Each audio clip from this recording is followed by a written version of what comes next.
And welcome back, everybody, to another episode of Benched with Bubba, episode 730. As we continue our team-by-team previews to get you ready for the fantasy baseball season, we head to Wrigleyville, to the Chicago Cubs, one of the teams that I like to root for because, A, they're fun for fantasy purposes, and Wrigley's awesome. And I'm going to ask a question out the gate once we get started here. But to help me break this down, she's been nice enough to join me every year for this preview. I've had the privilege of being on her show as well. It's been awesome. She writes a lot over at Bleed Cubbies Blue because she bleeds Cubby Blue. That's what she does. She also writes at baseballhq.com. She's a co-host of the awesome Pitcher List podcast, The Fantasy Feud, with our good friend Shelly V. And you can find her on Blue Sky at bcbsara.bsky.social. Sara Sanchez, how are we doing, my friend? I am doing as well as can be expected here in 2025 and thrilled to join you to talk about the Cubs because I could use some baseball chatter. Mm-hmm. Yeah, baseball chatter is always important. What I want to ask you at the gate, I saw on social media today, we are recording a little earlier than this release, of course, the Cubs made quite the improvement to center field. I saw that thing, everyone goes, I want to sit in the bleachers, or I want to sit here, I want to go on the rooftops. Now you can get like it's almost like a suite in theory in center field. That looks pretty darn cool. It does look cool. I'm actually a little nervous about this because it's right where the batter's eye has. It's like the area right above the batter's eye. And Wrigley has been like the batter's eye area hasn't changed for years, right? You've kind of got that ivy that runs up to that black. It's actually kind of like an enclosed area there where it's another little club area of sorts. And so depending on exactly where this club is, I don't know what that does to hitters' vision as they're seeing the ball. And I'm sure they've thought this through, but all of the renderings I've seen so far just describe where it's at, and they don't show the whole thing relative to the batter's eye. So one thing to keep an eye on with the Cubs this year is if the batter's eye changes how hitters do in that park. That's a great point, especially with all the day games. People could have like glaring sunglasses or something. There's a bunch of goofy potential things there, but you get a great seat, all you can eat and drink. Like, what could go wrong? What could come to possibly go wrong? Chicago. We'll get some yard seats. I think that's what they're calling it. They're calling it the yard. It looks so awesome. Like, I love Wrigley. It's been a long time since I've been there. I get like reminders on Facebook of when I went, and I'm like, I was a lot younger then, but I would love to go back. That's for darn sure. All right, the usual first question I ask every guest before we start talking players on the team is, what were your overall thoughts on the 2024 season as it ended for the Chicago Cubs? I mean, the big takeaway for me here, so they won 83 games. They just missed the playoffs. The exact same thing that happened in 2023, 83 wins, just missed the playoffs. And from my perspective, Jed Hoyer didn't do enough to improve this team prior to the 2024 offseason. There were some bullpen holes that were pretty glaring. The offense really never got going. I mean, they had a really solid April, and then everything fell off a cliff. And we can talk about why that was. It actually was a park effect situation, which is part of why my mind is on, like, if you're changing the park and you just had a weird park effect year, what does that do? But I think that Jed Hoyer's theory of the case going into 2024 was that he could bring in Craig Counsell and eke out 5 more wins with functionally the same roster. And I kind of thought that might be true, and it was not true. That roster was an 83 win team, period, the end. So they made some bigger moves this year. I'm glad they did, but I sort of feel like Jed Hoyer might be on the hot seat. What were those park factors you were mentioning? There's out of curiosity, like what I'm trying to think off the top of my head what they did differently. I think they might have a scoreboard change. But, no, they didn't change anything. It was almost entirely the weather. And this was a huge topic of conversation at Cubs convention. But I did a piece for FTN Fantasy for their draft guide looking at park effects. Wrigley Field last year, single year park effect. Now, admittedly, you don't care that much about a single year park effect for purposes of the ballpark, but you do if it impacted a bunch of guys' stats from 2024. Yeah. And in this case, it did. It went from playing as a fairly middle-of-the-road offensive park, which is what it's been most years, to the worst hitting environment in baseball outside of Seattle. Wow. Its park factor moved down by like a -10 based on the rankings that they use over there at StatCast.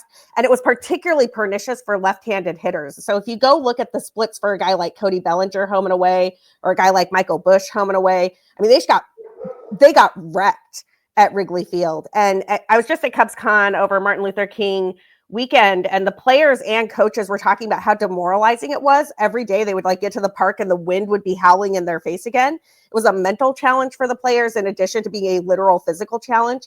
But so if you think of some of those guys who underperformed last year, didn't hit their home run marks, didn't quite get it going at home, there's a lot of guys I'm interested in on the hitting side. And the reverse of that, a lot of Cubs pitchers were excellent at Wrigley Field last year, and I just don't think that's going to hold up. Like Jamison Taillon got a huge bump pitching those games at Wrigley Field, right?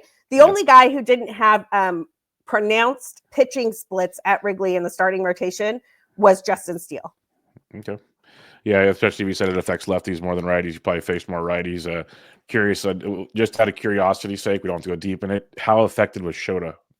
Shota was affected, but it wasn't terrible. I think that I don't have the numbers immediately in front of me, but it was like from like a 2.7 FIP to like a 3.03 FIP. And it wasn't like a huge home run boost or anything. But the big concern about Shota coming over was that how many home runs is he going to give up? And if Wrigley was playing super pitcher friendly for home runs last year, which it was, like everything says it was, I would anticipate the Shota is going to see a little bit of a reversion to the mean there. And you said most of it was weather based. There's like nothing we can really prognosticate for this season based on that. So hopefully we get more offense and our pitchers survive, I guess is the best. Yeah, Yep. All right, let's talk about those bats. Let's get started here, and we'll go use pretty much for if people at home haven't figured it out yet, pretty much just go down roster resource. And we're going to use NFBC Draft Champions ADP starting on January 11th. It covers about the last 10 Draft Champions drafts. And we're going to start with Ian Happ, a guy that for a while there was like, is he going to hit for average or power? Average or power? He's kind of looks like he's into his power with a okay rest of the profile, like pretty good profile. And right now, if you want to draft Ian Happ, ADP is around 135 to 140, somewhere in that bubble. So what are our thoughts on Ian Happ entering this season? Perfectly serviceable corner outfielder. I mean, I think that the Cubs have an above average outfield across the board with Happ, with Kyle Tucker, with Pete Crow Armstrong. It's hard to go wrong with any of those guys. Happ has sort of settled into this space where he's like a 120 WRC plus dude. You're going to get 25 home runs. He's not going to steal a ton of bases. He does hit low in the lineup, so you're probably going to get reasonably good counting stats. I would anticipate those counting stats being better now that Kyle Tucker is also on the team. But yeah, he's just been super consistent. And the thing that I noticed about Happ last year, he was not one of the guys who was terribly impacted home versus away. And I think that had to do more with approach than anything else. The hitting coaches and pitching coaches at PitchCon, I got PitchCon on the brain because that's this weekend, at CubsCon were really impressed with how he didn't change his approach and he was just super steady. I think you could do a lot worse than a guy who's kind of reminds me a little bit of Brian Reynolds, right? Like it's not flashy and it's not exciting, but you're going to get a ton of plate appearances and it's not going to hurt you. The Reynolds is a great comp. Like Reynolds is almost a little more vanilla, but maybe not because Reynolds goes like 30 picks in front of Happ, which is fine. I'd rather have Ian Happ than Brian Reynolds. I guess Reynolds has a better batting average, but other than that, pretty much identical across the board. So I'm with you there. You mentioned his name a few times. One of my favorite players in all of fantasy land. I've been like all in on Kyle Tucker year after year. I'm all there. I have pushed the chips in yet again. I do not care that he's playing. I really didn't think it factored much to me. But you mentioned earlier some new acquisitions this year. You brought in the big man, Kyle Tucker. ADP is coming in around 9 right now. How are we feeling about Tucker's first year in Chicago? It's going to be lit. And I'm actually not worried about the lefty problem. So left-handed hitters have complained that it's harder to hit at Wrigley for years.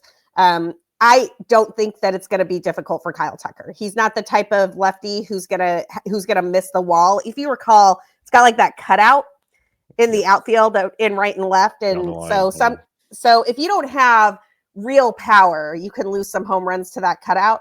But Kyle Tucker has real power.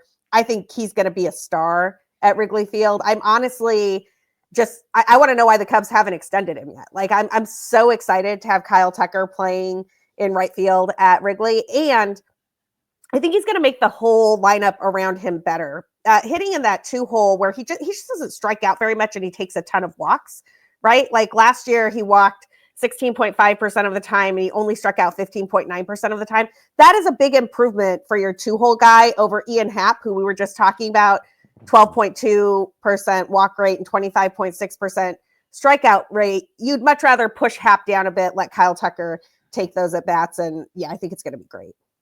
Yep, all about the Tucker train. So love seeing him land there.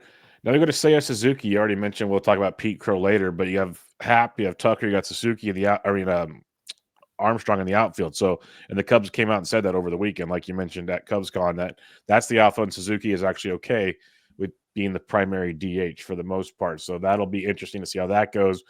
But you got Seiya right now coming in with an ADP of 92, and it's basically been oblique injuries to start each of the last 2 seasons that's derailed him. Still finishes with good seasons. How are we feeling on him in 2025?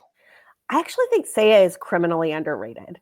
So there were a bunch of Boston fans on the social media this year who were like, oh, we should trade for Seiya Suzuki. And then they're listing like, oh, what's his name? Not Emmanuel Valdez, the Wilyer Abreu. They're like, Wilyer Abreu. I'm like, absolutely not. No. Seiya Suzuki is an elite hitter.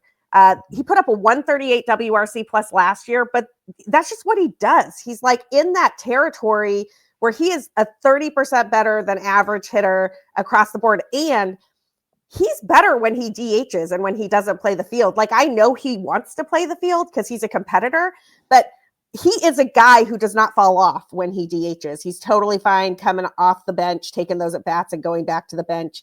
The one thing about Seiya, I don't think that he's ever going to have like quite the stolen base potential that he should for his speed. He's a faster player than his stolen base numbers indicate, but you're still going to get 20 home runs. You're still going to get 15-ish bags, and he's going to hit in the middle of that lineup, which will be a lot of fun. Yep, I am a lot of Seiya as well. Like, I find myself with a lot of Cubs this season, so that's fun. It works for me. Another guy, I love his ADP right now, Dansby Swanson. It was a horrific start to the year. Like, people, I know I dropped him in a 12-team league at one point, finished incredibly strong, and then all of a sudden has surgery right after the season. Like, that was, unless, maybe they talked about it in your neck of the woods. Out here, we didn't hear a thing about an injury like that required surgery, and then boom, it happens. And then they reported it a month later to top it off, not even when it happened. So right now, you can get Swanson ADP 172. How are we feeling about a bounce back here for Dansby Swanson?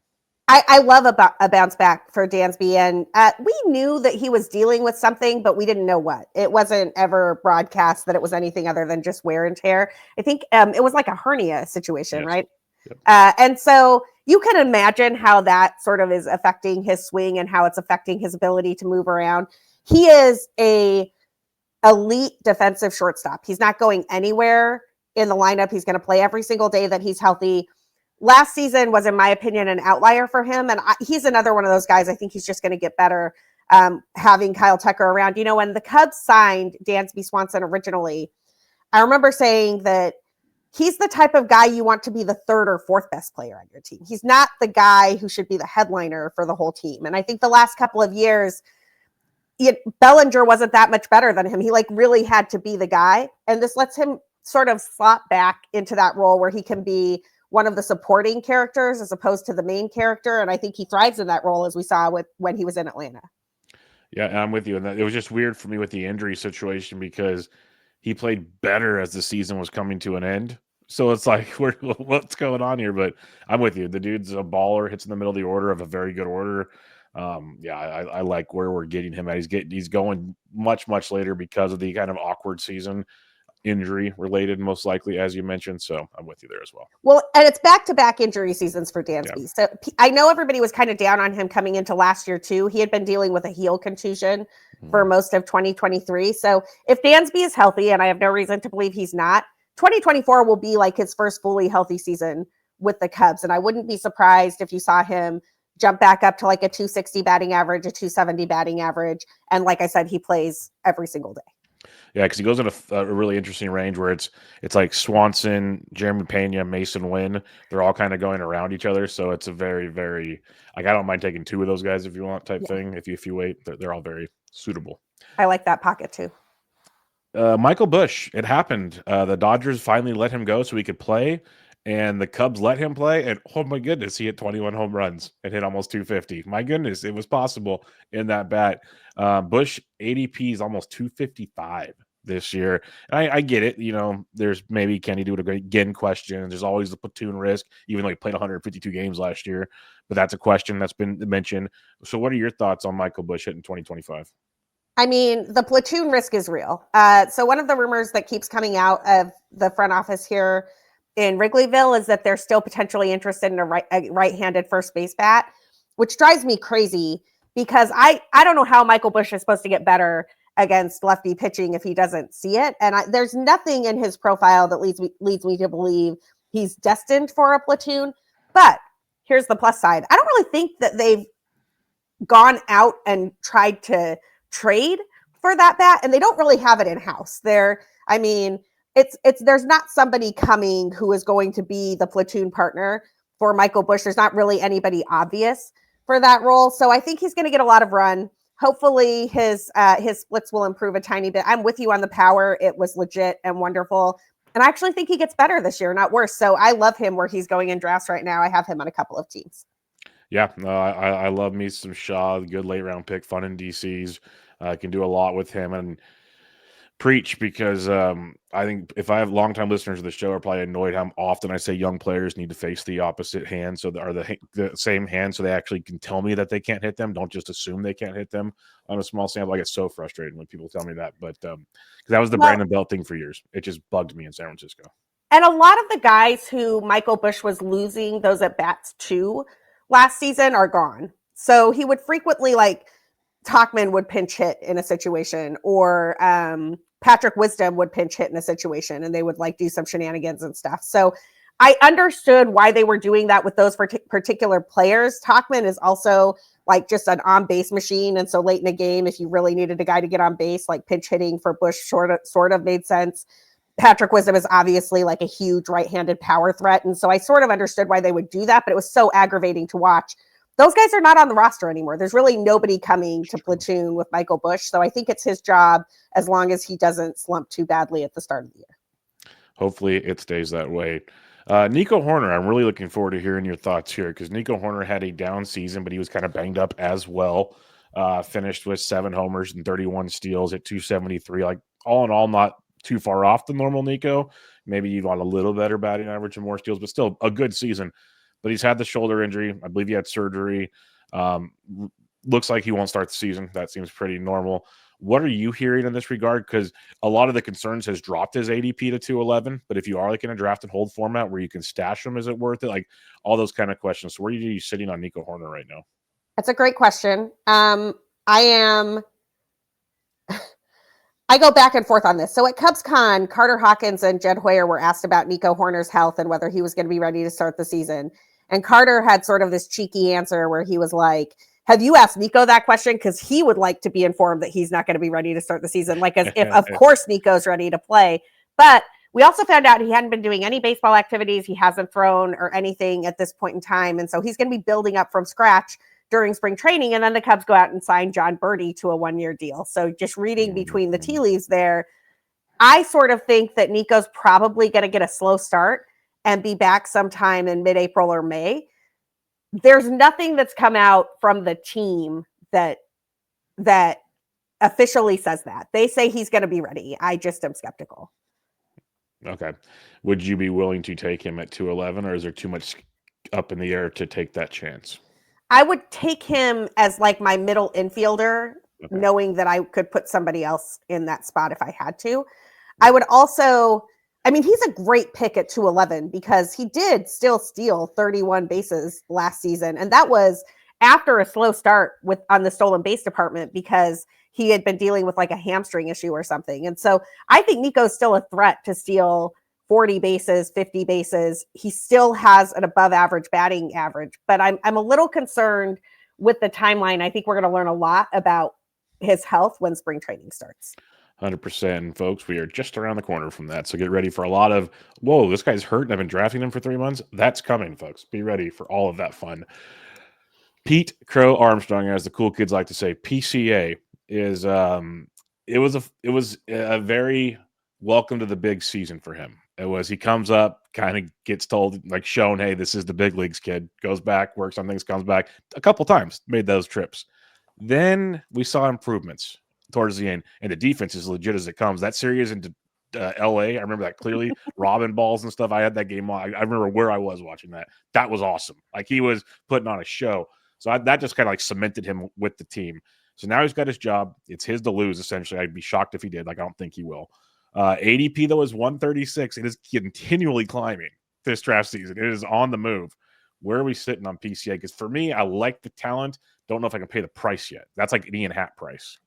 Yeah, it is. And it's not necessarily an Ian Happ skill set. So with PCA, you're getting a ton of speed. And honestly, if you look at the improvements to his batting average in the second half, you can talk yourself into it. So in the first half, he really slumped, as you mentioned. He hit 203. In the second half, he hit 262, which is a lot more palatable. But what you're really getting with PCA is just a stolen base machine. I think he got caught stealing one time last season, maybe twice. Like it was, he just can run and run and run and run. He scores a lot more runs than you would think he would because he can score. If he's on base, he can basically score. He had an inside the park home run last year that I believe was clocked as the fastest inside the park home run in the StatCast era since Byron Buxton in like 2015 or 2014. We're talking like peak Byron Buxton. So it's a speed average package, and you're hoping on the average with the counting stats thrown in. I don't know that I like him at that ADP because there's some guys there that I like more. But if you're looking for stolen bases, you could do a lot worse. And the defense is going to keep him on the field. All righty. Now it looks like you might have a rookie making a debut. He had a massive, winter for Team USA. It just blew up social media every time he took the field. It felt like now it looks like it's his job to lose. Even the brass in the Cubs front office said he'll get every chance to do it. We're talking about Matt Shaw now. So you got a Michael Bush and a Matt Shaw. And I always think they're the same person when I talk about him. But what are we thinking here? Because ADP 212, that's another one that's just been going bonkers since news has come out. But like the skill sets we saw throughout the minors last year were amazing. First time with the big league club, there's always going to be questions. So how do you feel on Matt Shaw? I love Matt Shaw. And what he did in the Premier 12 tournament was like so impressive. He put up numbers in those games that have not been seen on Team USA since Ken Griffey Jr. I'm not telling y'all he's Ken Griffey Jr. I don't think Matt Shaw is destined for Cooperstown someday, but that's quite the show to put on. I also just have to tell you, so there was a prospects panel at Cubs convention. You kind of tell a lot from these guys just by how they interact with the crowd, how comfortable they're feeling, what they're talking about. I've never seen anyone more comfortable in that prospects panel than Matt Shaw. Like he was talking about his philosophy on hitting, talking about what he's excited about, what he's not excited about. And the numbers back him up. Across two levels last year, AAA and AA, he had 523 plate appearances. He slashed 284, 379, 488 with a WRC plus of 146. He was actually a little bit better in AAA than he was in AA. He had 298 in AAA and he had 279 in AA. I think the kid is ready. I think he's ready right now. And it's a 25, 30 home run bat potential, and he can run a bit. So he stole 31 bases in the minors last year. So I'm here for it. I'm excited. And the glove looks good too. Yeah, I'm very pumped for it. I'm very mad that I didn't get more early cheap shares of Matt Shaw because you do have to pay for it now. But for a position that if you decide to wait on third base, it's not a bad landing spot if so. And I thought, like you mentioned, John Birdie for maybe Nico Horner. I thought it was also good because Birdie can be there to help with Shaw if there's issues at third base and kind of play that super utility if needed type situation. He definitely could, but I have to tell you, the attitude I was getting from Shaw when he was on stage reminded me of I don't think he's going down unless something is broken. There's a confidence exuding from that kid. I don't think Major League Baseball is going to scare him at all. So it's like Ryan Bloomfield at first pitch on the stage. I got it. Okay. Very confident with the mic in hand. All right. Miguel Amaya, we're going to go behind the dish here. I know we've talked about him a few years in a row now. I think we like him more than production has given us so far when it's come to Miguel Amaya, but the bright side is it's still his job. They brought Carson Kelly in. He's there to back up unless I'm reading this wrong. Miguel Amaya's ADP is 311. What are your thoughts on Mr. Amaya this season? Yeah, so I like Miguel Amaya. And I like what he did, especially towards the end of last season. But I gotta throw a little bit of cold water on the Miguel Amaya situation because he really pulled most of his stats up in the second half last year. And specifically, he was kind of a beast in August. In August, he hit 318, 348, 576 with a WRC plus of 158. And that sounds amazing until you realize that like he's running that off a 327 BABIP. And the other month where he was pretty good was July, which he was running off a 367 BABIP. And those are just not numbers that he's ever put up before. To hear Cubs people talk about this, they say, oh, he changed his stance. There was a leg kick type of thing going on. I don't see it. Like, I just see a guy who got kind of lucky on balls in play, which leads me to the one guy who I'm fully prepared to become my favorite Cub, Moises Ballesteros. Because I see a softness in the Cubs situation at catcher right now where Kelly doesn't. I don't think Kelly's taking that job from anybody. No. If Amaya struggles, and we've seen more months of Amaya struggling than Amaya succeeding in Major League Baseball so far, I think Ballesteros has a hit tool that is going to challenge the front office to bring him up immediately. And it's going to be a weird situation because he's not actually that good of a defensive catcher yet. But the hit tool is legit, as we saw at the Arizona Fall League. Yep. ADP 697 for Mr. Ballesteros. My thoughts on Ballesteros, and I do like the skill set, everything you mentioned, I agree with. I feel like the reason they bring Carson Kelly in is you don't want to bring Ballesteros up to sit on the bench as a backup. So it's like you said, it has to be like, hey, Amaya, you're out of the way here. Kids coming up to play. That's where I think it's what you said, but I'm trying to echo it to the listeners out there. It's like there's a path to him coming up, but it's not going to be a sit on the bench. I don't think that's where I agree with that. So I just want to stress again, I know they don't love his defense right now. But the hit tool is so good. It's very early Alejandro Kirk, where you're looking at a guy who might hit 300 and but with a lot of doubles, not a lot of home runs. I was going to say, is he giving you your favorite Cubs player vibes or no? Okay, so that same prospect panel that I was just talking about where Matt Shaw was so confident, Ballesteros was also on that panel. And he's kind of like up there. He's a little nerdy, actually, which I didn't expect. But one of the questions all of the Cubs were asked was who their inspiration was, like who had been a role model for them in the system. And Moises Ballesteros said Wilson Contreras. And then I didn't hear anything after that because I was just like living my dream. When you were describing him as this hit tool that doesn't play defense, a prospect Cubs, I'm like, I don't know this. Like, she hasn't mentioned his name yet. How's this happened? How's it happened? Make too much sense. All right. He does not have Wilson Contreras power, to be clear. Contreras has hit some of the longest home runs I've ever seen at Wrigley Field. And I don't think Ballesteros is going to do that. Fair enough. Any other hitters we should be thinking about that might have an impact this season, or do you want to move to the mound? The one guy I do kind of want to talk about a little bit, mainly because if these Nico injuries are more than we think they are, could matter, is James Triantos.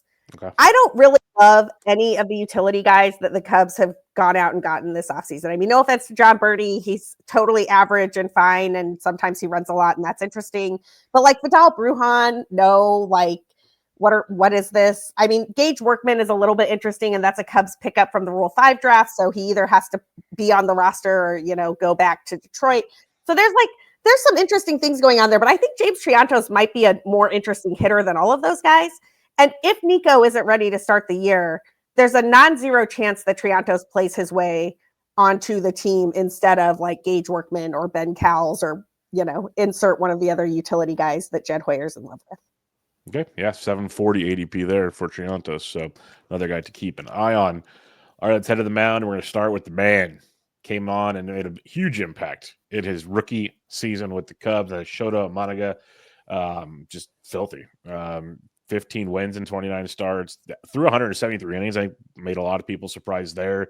Sub 3 ERA, all groovy. ADP 76, and I'm still on board with all of it. Same. I love what Shota did last year.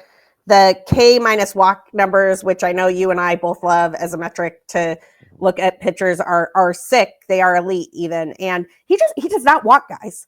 Like most of the walks that Shota gives up are the umpire making a mistake. He places pitches so perfectly, and that the tunnel he creates with that splitter and fastball, it breaks away from batters. It's unfair. When he's on, it's just unfair. So I'm also still in on Shota. at that price. I think he might be my SP1 in a draft where I waited on pitching too long, but that's fine. Yeah, I don't hate that. I think I was watching Ryan's OC draft on Monday night, and I think someone started out with Shota in that one. Same theory that you just wait and go with it and see what happens. Yeah. All right, another pitcher that we've loved for a long time, but it's been an injury situation. First time was a hamstring, which happens. I'm not worried about it. But then the forearm towards the end of the season slowed things down a lot for Justin Steele. The overall stat line is pretty good, but that innings pitched is not what you were hoping for with him. ADP is still 123 this year, and I haven't really heard a whole lot. Like all I've heard is, yeah, he's been ready for spring training.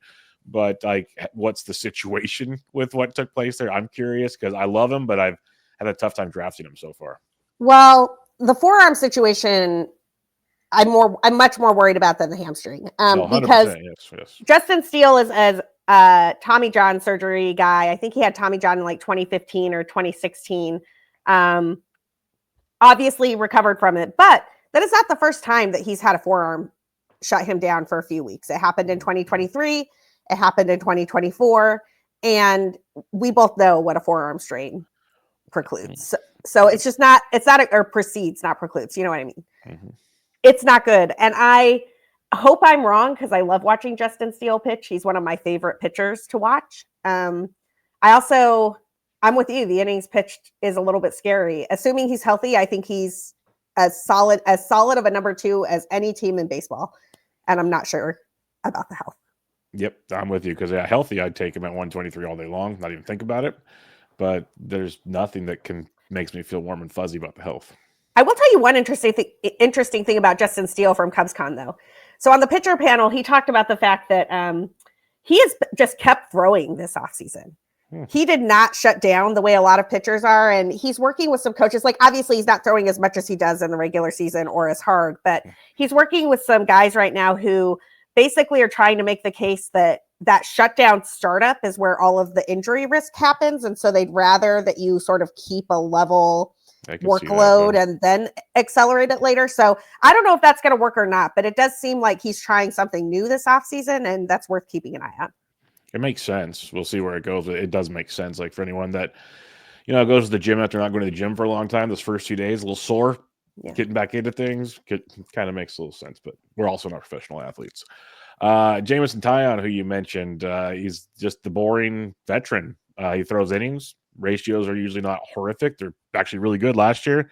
Doesn't strike out a lot of guys, which is kind of what are you looking for in your drafts? ADP is 341. What are your thoughts on Taillon going another spin with the Cubs? I mean, I like him at that draft price because he's going to throw enough innings to get you wins, and wins are really hard to get in this game. Mm-hmm. I hate the strikeout numbers. Mm-hmm. And I'm really wary of the home-away splits from last season. Wary enough that last season I drafted quite a bit of Jameson Taillon just as one of those like safe, I can get some wins at the back end of a draft type of pitchers. I am less confident about that this year just because I think a lot of what you're seeing in the ratios was because of the park effects at Wrigley. And I don't know why. I don't think those park effects are sticky. I think those park effects were a 1-year anomaly. Yep. No, he's great for me in like deeper formats just to get the innings and see where it goes. But man, the strikeouts, no bueno for sure. Matthew Boyd. This was an exciting early move in the offseason. Boyd, missed a lot of time with injuries in recent years. Came back and threw 39 innings, almost 40 innings for the Guardians last year and looked really, really good, like Boyd of old type stuff. Again, super small sample, but we'll see where it can go from there. ADP's 315. Taking a chance on Matthew Boyd? I am. And you know what it reminds me of? Spencer Turnbull going to the Phillies last year and just kind of rolling. And I actually think it's going to have a similar cadence. Like, I don't think Matthew Boyd's going to throw 150, 160 innings. He just hasn't been built up that way. But if he's on a roll to start the season, he's doing really well. The Cubs are just going to let him do that until he's not doing it anymore. And you kind of want to get in on that early. The other thing I'll say about that, and this holds true for all of these pitchers, Wrigley plays less hitter friendly in the colder months. So these are the types of guys that you can pick up and then you can drop them when it warms up at Wrigley. And you're like, I'm not really into Jameson Taillon anymore, but Jameson Taillon in April might be great. You know what I mean? So Matthew Boyd in that limited sample, being ready to drop him when it turns to like when it turns to dust. I'm into it. I also, the last thing I'll say there, Dan Zimbrowski's zip system really liked Matthew Boyd. Like I was stunned how much Zips liked Matthew Boyd. Interesting. I wonder what formula he's using differently. Because I like Boyd, but I wonder what he's using to stand out so much. That's I don't know. Yeah, it's the secret sauce. But I guess what it comes down to with Boyd is just how many innings does he go? Like I'm thinking like 130 would be amazing. That'd be sweet. We'll see where that goes. But it's the old theory: get what you can get, and at that ADP, drop him when he's done. That's what it comes down to. All right, right now, Roster Resource and other talking heads have said the Cubs might have a 6-man rotation. I still think it won't be. I think there's getting depth because of maybe the innings with Boyd, and then maybe Steele's just insurance to have arms type stuff. So you have Javier Assad and you have Colin Ray. Colin Ray coming over from the Brewers, of course. And Assad was very serviceable, not a strikeout guy by any means. Colin Ray's kind of similar. Both of them, like if you look at the underlying metrics, you think they're going to get blown up at the moment's notice. They get the job done. Assad's ADP 605, Ray's is 620. What are your thoughts for them with the Cubs, what the plan might be for this season? Or maybe they're going 6-man and I'm wrong. Well, I don't think they're going to ever call it a 6-man rotation, but I'm going to read between the lines a little bit of what Jed Hoyer and Carter Hawkins were talking about at Cubs convention. They were just talking about how you needed so many more pitchers to get through the season than you used to. And if you recall last year, Shota, like his first 7 starts or something, was dealing. And then there was a rain out in St. Louis on his day. And instead of having him just pitch the next day, they just gave him a whole week off and then they started again. That was actually kind of the end of Shota's magic early season run. I was pretty cranky about it. But the reason they did that is because they were trying to make sure he never pitched on 4 days rest. Like they were really big on getting him the rest that he needed. And I just think they're going to be a lot more cautious about that, which means because they have this depth of like Ray and Boyd and Assad, Cody Poteet can start a game here or there. I just would not be stunned at all if what they wind up doing eventually, it basically is a 6-man rotation, even though they never call it that. That last spot just kind of rotates in and out based on matchups and who's in Iowa and who's not in Iowa. They have a lot of guys who can fill that spot. And I think the days of like the Cubs having anyone close to 200 innings are kind of over. No, that makes sense. Like you mentioned, most teams need 8 to 9 starters every year. That's just the reality of the situation. Cubs are trying to compete, get these guys on the cheap. They've proven they can get you 100+ innings. It makes sense. Is there any other pitchers in the Cubs system we could take a look at? Because I really want to know your thoughts on guys like Wicks and Brown, and if you even want Killian, because we saw all of them at times last year. And now with these additions of a Boyd and a Ray, it kind of pushes them back a little farther. Yeah, it does. So a couple of guys. Wicks I like a lot, but he's also in that sort of like 6-man Iowa shuttle type of situation. Change-up specialist. I actually think his K numbers are probably a little higher upside than Assad or Ray, but he probably starts after them just because of where he is in his career. The guy I'm really keeping an eye on is Cade Horton. Cade Horton got shut down with a shoulder injury last season, but all signs are that he's healthy again. And if that's true, I think he gets a shot to make this rotation. He might be the highest upside pitcher that they have in the minors right now. And then Ben Brown is really fascinating to me because I know he started last year and he looked pretty good doing it. But I have heard from people both in and outside of Cubs land who really think he could be a lockdown reliever. And they just traded for Presley. Porter Hodge was really good last year. But if you have a guy who can be one of those like elite high leverage relief type options and you already have 9 or 10 starters, I don't know why you wouldn't try that at some point in time. I think Killian is probably destined for maybe a spot start here and there and more like middle innings relief work. Brown, I'm really curious to see what they do with Brown because the injury that he had last year was so weird. It was like they called it a neck lesion, and I don't know what that means. I just wonder if they decide that they might be able to keep him healthier in the bullpen, given the number of arms that they have. Yeah, no, I remember when Brown kind of came on to start. I either went to AAA or he had a minor injury and came back. And the whole rumblings was, let's put him in the back of the bullpen. And that was even started last year before Porter Hodge kind of took that over type conversation. And then Brown really never came back from that neck lesion situation. So yeah, that could be a way to get his arm out there for sure. So for those keeping track at home, though, Cade Horton 598 ADP, Ben Brown 423, Jordan Wicks 706. If you're taking some shots later on, we hit most of the prospects, I think. But are there any other ones you wanted to mention before we get towards the end here? No, I think that we have covered the guys that I am keeping an eye on. Sounds good. All right, then the final question I have for you here. What are your expectations for the 2025 Chicago Cubs? Realistic expectations. I have to clarify that because we're all homers, because I have people that actually are fans on the show. Realistic expectations. I mean, I don't know how much of a fangirl of this Cubs regime I am. I'm pretty much the I know loudest. You're a huge Jed Hoyer fan. Huge. I know. Loudest critic of what Jed Hoyer has put together on the internet. This is a better team than last year. Kyle Tucker in place of Cody Bellinger alone just makes it a much deeper lineup, and I think changes the complexion of the team quite a bit. I also think the Brewers lost some guys who are pretty, who are big for them. And I don't see anybody in the division, like the Reds aren't really stepping it up. The Pirates aren't really stepping it up. The Cardinals, I don't know what the Cardinals are even doing. They kind of look like they're in a rebuild, and that, you want to talk about a pitching staff that does not inspire fear. I'm like, what is this? I did that show earlier this week, and all I have to say is, for those that have not listened to that show yet, Matt Thompson has one of the funniest things to say about Miles Mikolas I have ever heard. It made me literally sit back from my chair and laugh. He compared him to a union worker that just shows up and punches in and punches out and doesn't care what he does during the day. It was perfect. It made so much sense. So much sense. And that's most of the rotation, to your point. Yes. Yeah. And so I think that the Brewers probably lose a few wins next year. And I think the Cubs probably gain 5 or 6. And I think that puts the two head-to-head really close. They are built radically differently. I don't know exactly how that's going to play out, but I think the Cubs have a shot to win the division. I think they have a shot to get a wild card spot. I think that this Cubs team, though, is going to frustrate people in the sense that you'd want to see a guy like Kyle Tucker extended and he's your dude for the future instead of trying to play it out and see what happens.